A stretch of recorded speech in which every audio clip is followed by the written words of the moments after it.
Ce projet-là a débuté le 30 septembre 2009. À ce moment-là, les gens, ce qu'ils ont décidé, c'est de se mettre en mouvement. Donc, d'étudier de quelle façon l'église, le bâtiment église, pouvait être récupéré pour le bénéfice de la communauté. Il y avait des besoins qui étaient non répondus pour ce qui est des besoins de la communauté, des organismes utilisateurs.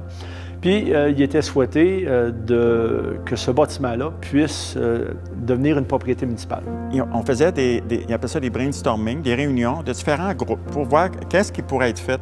Ce qui a été le point qui a été le plus suggéré, c'était d'en faire une salle multifonctionnelle. Et on nous disait, oui, il faut que ce soit autre chose, mais il faudrait quand même garder la possibilité d'avoir le culte. En décembre 2016, on a reçu une confirmation de subvention au niveau du provincial et du fédéral. Donc, les travaux réalisés ont été à la façade extérieure. Donc, il y a eu une muraille de vitres d'installer à l'extérieur. Il y a eu à l'intérieur l'ajout de blocs sanitaires, de cuisine communautaire, de rangement. Il y a eu l'installation d'une fournaise au biomasse. Il y a eu aussi l'aménagement extérieur, le stationnement, l'isolation du toit, la fenestration qui a été retouchée aussi, puis le réaménagement intérieur du nef de la salle communautaire. Bien, essentiellement, pour ce qui est ici, la salle, c'est vraiment une salle multifonctionnelle. Ici, lorsqu'on se retrouve à l'intérieur de la salle, bien entendu, il y a d'abord une cuisine. Il y a 2 groupes qui viennent 2 fois par semaine ici utiliser notre cuisine, qui devient à ce moment-là une cuisine collective. Il y a là aussi une scène à l'avant-plan, vers l'arrière, qui nous permet de faire du théâtre. On a vraiment équipé pour que ça soit une salle multifonctionnelle, mais complètement polyvalente.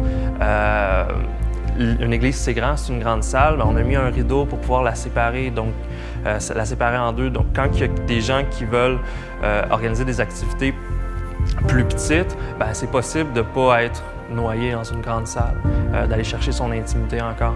On a équipé la salle d'un système de son vraiment à fine pointe de la technologie. Même chose pour qu'est-ce qu'il est la lumière. Donc, autant on peut séparer la salle en 2 pour une petite rencontre familiale, autant on peut l'ouvrir puis accueillir des spectacles d'envergure quand même importante.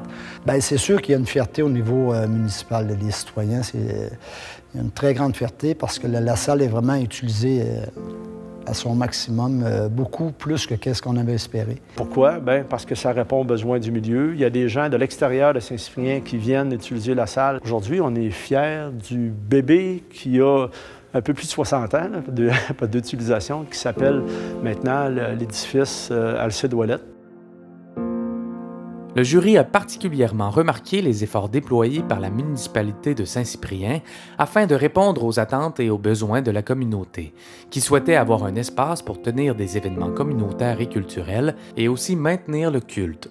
Un travail considérable a également été réalisé en ce qui a trait au financement, où la municipalité et un comité d'une 50aine de bénévoles se sont mobilisés afin de permettre la réalisation du projet de transformation. Le résultat final aura permis de créer un espace communautaire vibrant au profit de toute la communauté, tout en conservant un bâtiment important pour la population.